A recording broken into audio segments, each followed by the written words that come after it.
ভ্রাম্যমাণ আদালতের হয়রানি বন্ধসহ বেশ কয়েকটি দাবিতে ধর্মঘট করেছেন নওগাঁর ঔষধ ব্যবসায়ীরা। এই বিষয়ে আরও বিস্তারিত তথ্য জানাবেন আমাদের সহকর্মী শফিক ছোটন। যাব তার কাছে। ছোটন, ধর্মঘট নিরসনের কোনো উদ্যোগ কি আসলে দেখা যাচ্ছে কিনা?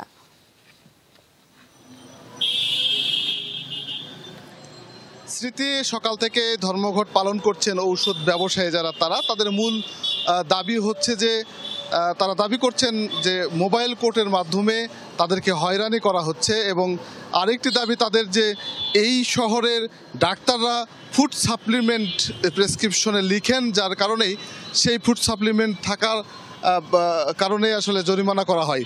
এই যে মানে একটা থেকে আরেকটা থেকে লিঙ্কেজ করে যে জরিমানা আদায় করার যে বিষয়টি, সেটি নিয়েই তারা আসলে প্রতিবাদ করছেন, এমনটি আমাদেরকে এই ঔষধ ব্যবসায়ীদের নেতারা বলছেন।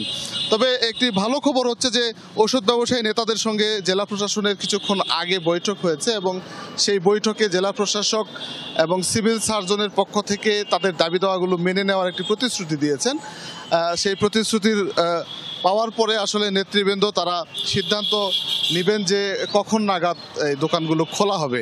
এরই মধ্যে অবশ্য দু একজন দোকানদার তাদের দোকানের সামনে দাঁড়িয়ে গেছেন, যে কোনো সময় হয়তোবা খুলে যেতে পারে দোকানগুলো, এমনই একটি অবস্থা। কিন্তু এর আগের যে চিত্র সেটি খুবই ভয়াবহ চিত্র, অর্থাৎ মানুষ জীবন রক্ষাকারী ঔষধের খোঁজে এসে ঔষধ পাচ্ছেন না, এবং জরুরি ঔষধ যারা এখানে বিভিন্ন হসপিটালে ভর্তি হয়ে অপারেশন করেছেন তাদের জন্য ঔষধ দরকার, অক্সিজেন দরকার, সেগুলো এখানে না পেয়ে আসলে মানুষ দিশেহারা হয়ে পড়েছিলেন।